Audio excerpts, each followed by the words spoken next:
오늘 본문 12, 13절에 버가모 교회의 사자에게 편지하라. 좌우에 날선 검을 가지신 이가 이르시되 내가 어디에 사는지를 내가 아노니 거기는 사탄의 권자가 있는 데라. 내가 내 이름을 굳게 잡아서 내 충성된 증인 안디바가 너희 가운데 곧 사탄이 사는 곳에서 죽임을 당할 때에도 나를 믿는 믿음을 저버리지 아니하였도다 했습니다. 오늘은 버가모 교회에 대한 말씀입니다. 우리가 믿음 생활에서 현실적으로 갈등이 오는 이유는 세상적인 가치관과의 충돌이 있을 때일 것입니다. 즉, 세상 풍속은 우리의 믿음 생활을 그냥 가만히 내버려 두지를 않기 때문입니다. 이런 세상 가치관과의 충돌이 버가모 교회에서 일어났던 일입니다. 소아시아 7교회 중 세 번째 교회인 버가모 교회는 이런 갈등 속에서 대조적인 반응을 보인 두 부류의 교인들이 있었습니다. 이 두 부류를 살피기 전에 먼저 버가모라는 도시를 이해할 필요가 있습니다. 버가모는 에베소, 서머나와 함께 소아시아의 3대 도시 중 하나로 상당 기간 로마 식민지의 수도 역할을 했던 행정도시입니다. 위치상으로 서머나에서 북쪽으로 약 80km 정도 떨어진 이 도시는 세 가지를 자랑했는데 첫 번째가 신전입니다. 지금도 그 위용을 자랑하는 제우스 신전이 있었고, 지혜와 예술의 신인 아덴, 농업과 풍요와 결혼의 신인 데메테르, 술의 신인 디오니소스를 섬기는 신전들이 유명했습니다.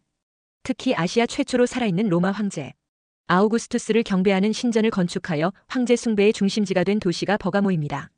또한 이 도시는 소아시아에서 가장 병을 잘 고치는 의료의 도시로 이름나 있었습니다. 히포크라테스 다음으로 유명했던 갈렌이라는 의사가 여기에 있었고, 치유와 부활의 신으로 알려진 아스클레피오스라는 신을 섬기는 아스클레피온이라는 병원이 있었습니다.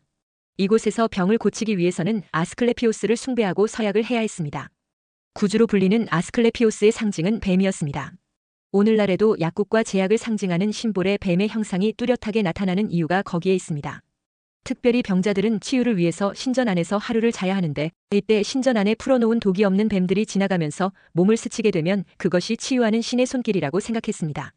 이처럼 버가모는 병을 고치고자 하는 사람들의 열망을 이용해 우상 숭배의 길로 빠지게 하는 그런 우상의 도시였습니다. 또한 당시 20만 권의 장서를 보유하고 있었던 세계에서 가장 큰 도서관이 있었는데 이것이 이들의 자랑거리였습니다. 일일이 파피루스나 양피지에 필사해서 책을 만들던 시대에 20만 권이라면 대단한 양이 아닐 수 없습니다.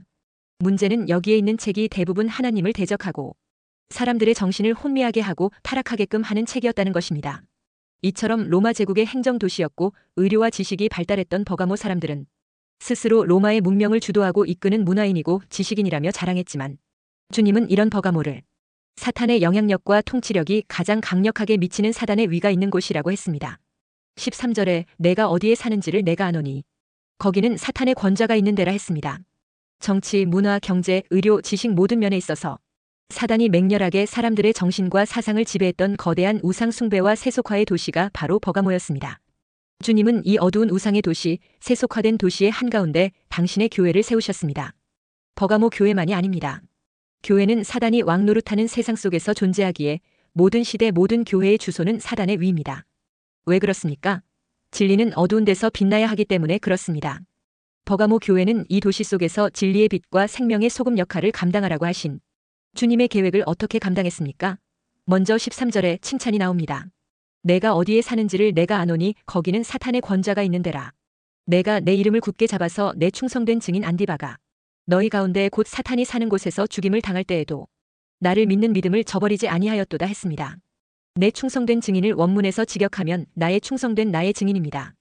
주님은 두 차례나 나이라는 말을 쓰심으로 안디바를 향한 특별한 애정을 표현하신 것입니다. 감사하게도 버가모 교회에는 안디바와 같은 충성된 증인이 있었습니다. 그러나 그는 사단의 보좌가 있는 이 어두운 도시의 죄악과 우상 숭배의 물결에 대항하며 주의 이름을 굳게 붙잡고 죽기까지 충성했던 믿음의 사람이었습니다. 교회 역사가 유세비우스에 의하면 버가모 교회에서 순교당한 사람은 안디바뿐 아니라 카푸스, 파필루스, 아가도니카라는 사람도 있었습니다. 이에 근거해 신약 학자들은 안디바가 어느 한 특정 인물이 아니라 죽기까지 충성한 사람들을 대표하는 이름이라고 주석하기도 합니다. 버가모 교회는 이들처럼 주님의 이름을 굳게 잡고 주를 믿는 믿음을 저버리지 아니한 사람들, 어떤 대가를 치르더라도 그리스도와 복음을 자랑하고 죽음을 각오하면서까지 복음을 지키고 증거했던 신실한 사람들이 있었습니다. 그런데 버가모 교회에는 안디바 같은 사람만 있는 것은 아니었습니다. 14, 15절에 그러나 내게 두어 가지 책망할 것이 있나니 거기 내게 발람의 교훈을 지키는 자들이 있도다. 발람이 발락을 가르쳐 이스라엘 자손 앞에 걸림돌을 놓아 우상의 재물을 먹게 하였고 또 행음하게 하였느니라. 이와 같이 내게도 니골라 당의 교훈을 지키는 자들이 있도다 했습니다. 사람의 교훈을 교인들에게 가르쳐서 걸림돌을 그 앞에 놓아 육신의 정욕과 안목의 정욕과 이생의 자랑이라는 우상의 제물을 먹게 하는 발람의 교훈을 따르는 니골라 당이 있었다는 것입니다. 니골라 당은 에베소 교회 안에도 있었던 이단입니다. 이들은 하나님께서 그리스도 안에서 자유를 주셨다면서 이제는 마음대로 정욕을 따라서 살 수 있는 자유가 주어졌다는 교리를 핵심적으로 가르쳤습니다.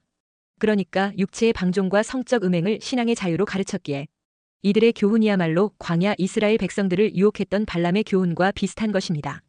한편으로는 안디바 같은 충성된 증인이 있었지만 또 한편으로는 발람의 교훈과 니골라당의 가르침을 따라가는 세속화된 교인들이 있었습니다. 한 교회 안에 이렇게 상반된 두 부류가 있었다는 것이 놀랍지만 버가모 교회가 그러했던 것입니다. 첫째, 버가모 교회는 시험 앞에서도 믿음을 굳게 잡은 교회였습니다. 예수님은 사탄이 지배하고 있는 도시 한가운데 사는 버가모 교회 성도들이 죽기까지 믿음을 지키고 있는 것을 칭찬해 주셨습니다. 그 대표적인 사람이 안디바입니다. 안디바는 버가모 교회의 감독으로서 충성스러운 증인이었습니다. 그는 황제 숭배를 거절하며 죽음으로써 그의 믿음을 지켰던 것입니다. 그러나 그 교회 성도들은 세월이 흐르면서 신앙에 문제가 생기게 됩니다. 그들이 로마 정부의 핍박과 박해는 잘 견디고 믿음을 지켰으나 오히려 거짓 선지자들의 미혹에 빠져 타락한 생활을 하게 된 것입니다. 그래서 예수님은 그들을 책망하고 있습니다. 그러나 먼저 버가모 교회가 주님으로부터 칭찬을 받았습니다. 본문 13절에 내가 어디에 사는지를 내가 아노니 거기는 사탄의 권좌가 있는 데라. 내가 내 이름을 굳게 잡아서 내 충성된 증인 안디바가 너희 가운데 곧 사탄이 사는 곳에서 죽임을 당할 때에도 나를 믿는 믿음을 저버리지 아니하였도다 했습니다. 여기서 예수님은 버가모 교회를 세 가지로 칭찬했습니다. 첫째 칭찬은 내가 어디에 사는지를 내가 아노니 거기는 사탄의 권좌가 있는 데라 했습니다. 그러니까 말하자면 예수님은 버가모 교회가 처한 곳의 영적 형편이 아주 열악하다는 사실을 말해주고 있습니다. 앞에 나온 서머나 교회에서는 유대인들로 구성된 사탄의 회당이 있었습니다. 그런데 버가모의 형편은 서머나보다도 더 나빴습니다. 버가모에는 사탄의 권좌 곧 사탄의 보좌가 있었던 것입니다. 그러니까 버가모는 사탄이 사는 곳이라는 것입니다. 우리는 흔히들 지옥에 사탄의 권좌가 있고 지옥을 사탄이 사는 곳으로 생각합니다. 그러나 이는 틀린 생각입니다. 지옥은 장차 사탄이 영원히 갇히게 될 장소입니다. 그러므로 사탄의 권좌는 이 세상에 있습니다. 사탄은 이 세상에 살면서 자신의 악한 영향력을 발휘하는 것입니다. 버가모는 사탄이 활개치는 아지트와 같은데 여기에는 제우스 신과 디오니소스 신과 아스쿨라피우스 신의 신전이 있는 곳이었습니다. 제우스는 농사의 신으로 한 손에 번개와 한 손에 호를 쥐고 하늘을 지배하고 번개와 기상을 지배하고 세계의 질서를 유지하고 왕권의 질서를 유지하는 신이라고 주장합니다. 디오니소스는 제우스의 아들로 풍요의 신이며 술의 신이며 축제의 신과 연극의 신과 과일의 신과 포도나무의 신과 포도주의 술의 신이라고 합니다. 또한 그는 광기의 신과 다산의 신이며 죽음과 재생의 신이라고 주장합니다. 아스쿨라피오는 뱀의 신으로 아버지는 아폴로 신이고 어머니는 크로니스 신이라고 합니다. 버가모에는 이런 황당한 온갖 잡신들을 섬기는 곳이니 사탄의 권좌가 있는 데라고 한 것입니다. 이런 잡신들을 신이라고 추앙하니 황제도 스스로 신이라면서 신전을 만들어 섬기라고 강요하는 미친 곳이 되어버린 것입니다. 13절에 내 충성된 증인 안디바가 너희 가운데 곧 사탄이 사는 곳에서 죽임을 당할 때에도 나를 믿는 믿음을 저버리지 아니하였도다 했습니다. 최초의 라틴 교부로 알려진 터툴리안에 의하면 안디바는 버가모 교회의 사자였습니다. 도미티안 황제 당시 황제를 숭배하는 자들은 안디바를 붙잡아서 그를 본보기로 처형했습니다. 그들은 안디바를 노쇠로 만든 황소 모양의 풀무에 가두어 불태워 죽였습니다. 오늘 본문에서 예수님은 안디바를 가리켜 내 충성된 증인이라고 불렀습니다. 헬라어로 증인을 마르투스라고 합니다. 바로 이 단어에서 영어의 순교자를 뜻하는 단어 마터가 나왔습니다. 당시 안디바처럼 많은 증인들이 예수님을 위하여 순교했기 때문입니다. 아무튼 버가모 교회는 그 교회의 사자 안디바가 죽임을 당하는 것을 보면서도 그들은 예수님의 이름을 계속해서 굳게 잡고 단 한순간도 예수님을 믿는 믿음을 저버리지 않았습니다.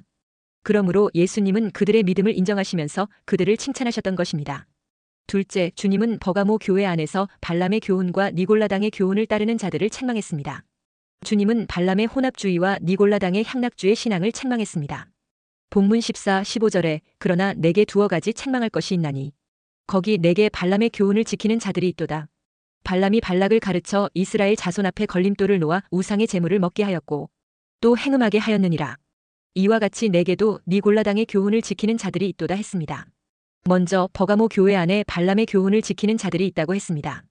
민수기 22장에서 25장의 발람 선지자 사건이 기록되어 있습니다. 모압 왕이 광야를 지나 자기 땅을 지나가는 이스라엘에 대해 위협을 느낀 나머지 당시에 널리 알려진 유명한 발람 선지자에게 많은 뇌물을 주고 초청하여 이스라엘 백성을 저주하게 했습니다. 그런데 발람은 그것이 하나님의 뜻이 아닌 것을 알면서도 불의의 삭슬 쫓아 이스라엘을 저주하러 모압 왕을 따라갔던 것입니다. 그러나 정작 하나님은 이스라엘을 저주하지 못하게 하고 축복만 하게 했습니다. 그럼에도 발람 선지자는 계속되는 제물로 이스라엘에 대한 저주를 요청하는 모압 왕에게 단호하게 끊지 못하고 뇌물을 받았던 것입니다. 그러나 결국 그는 한마디의 저주도 못하고 물러나게 됩니다.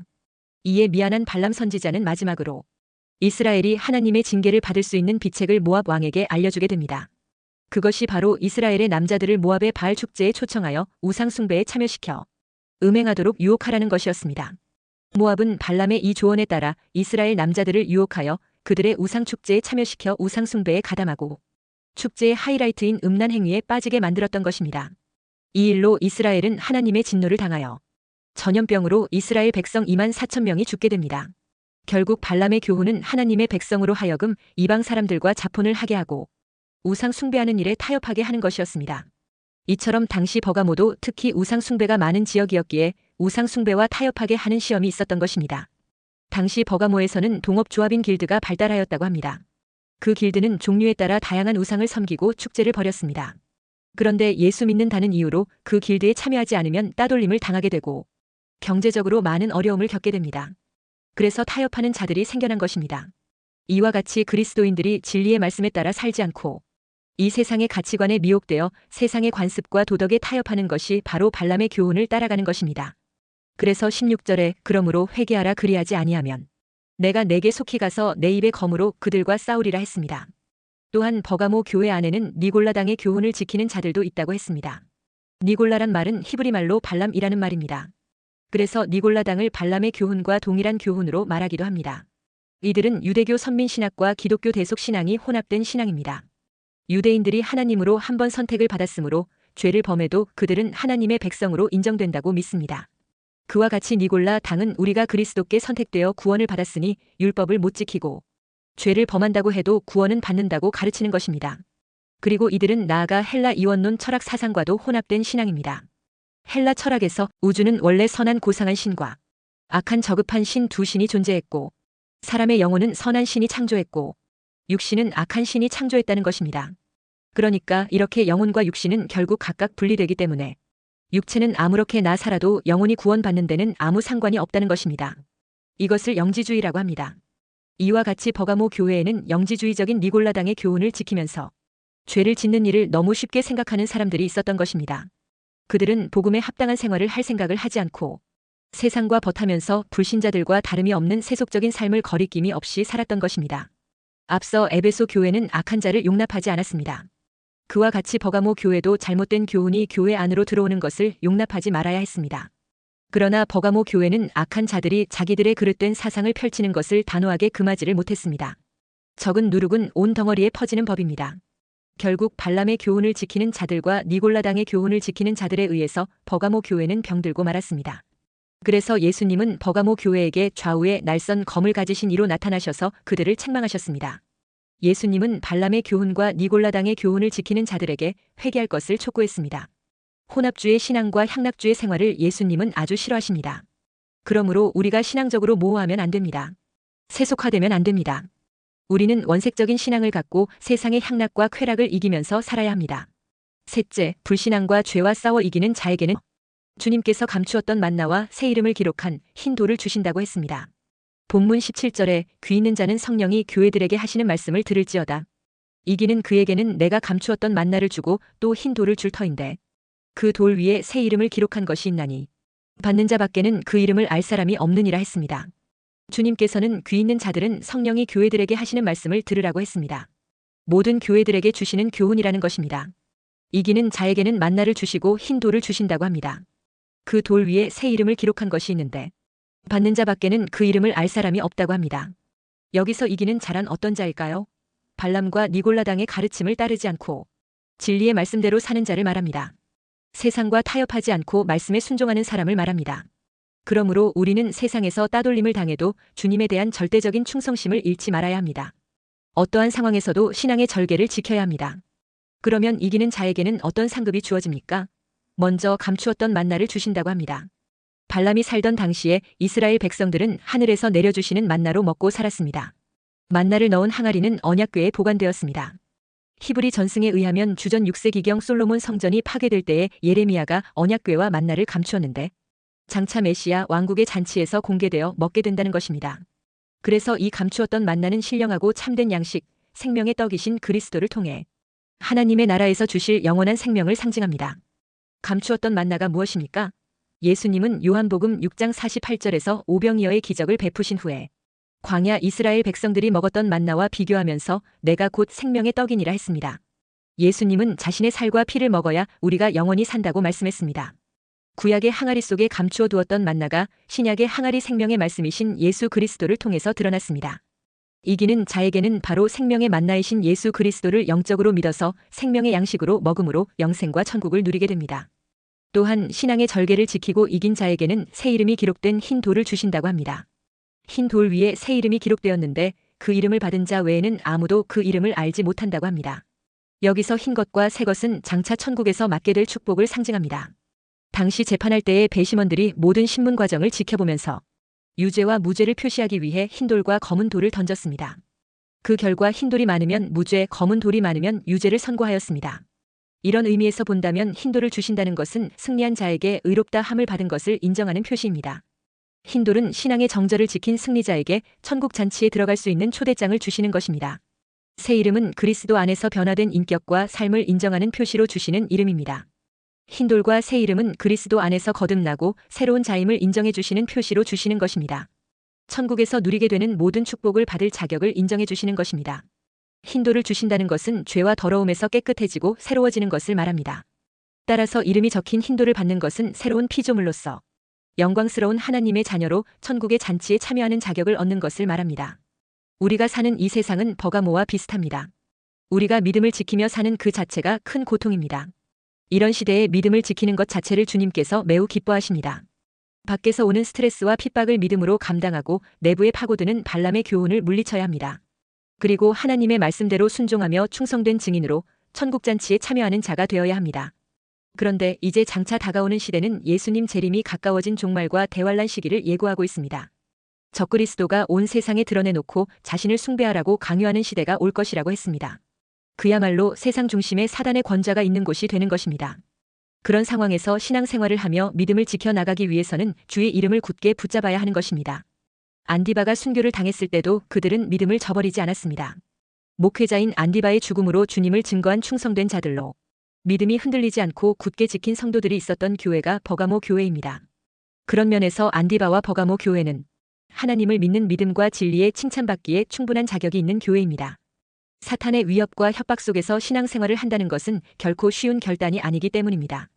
우상과 황제 숭배를 하지 않으면 사회의 구성원으로 살기가 어렵고 죽임을 당할 사회의 환경에서 하나님을 믿는 믿음으로 산다는 것은 죽음을 각오해야 하는 것입니다. 장차 우리가 만약 적그리스도의 통치 시대에 들어간다면 상황에 따라서 순교도 하겠다는 각오로 미리 무장되어 있어야 하는 것입니다. 안디바는 황제 숭배에 반대한다는 이유로 죽임을 당한 것입니다. 앞으로 적그리스도 숭배를 거절한다는 이유로 목베임을 당하고 죽임당하는 일이 일어날 수 있는 것입니다. 그런데 순교의 피가 있는 그 교회에 발람의 교훈과 니골라당의 교훈을 따르며 타협하는 일도 있었습니다. 장차 적그리스도의 시대가 되면 순교자도 일어나고 배신자도 일어나게 되는 것입니다. 우리는 육신의 안락함과 쾌락 때문에 진리를 저버리고 타락하는 자가 되지 말아야 합니다. 좁은 안목으로 자기 합리화하며 무너지는 자가 되지 말아야 합니다. 오직 여러분은 진리와 성령과 기도로 무장하여 승리하는 안디바의 길로 가게 되시기를 축원합니다.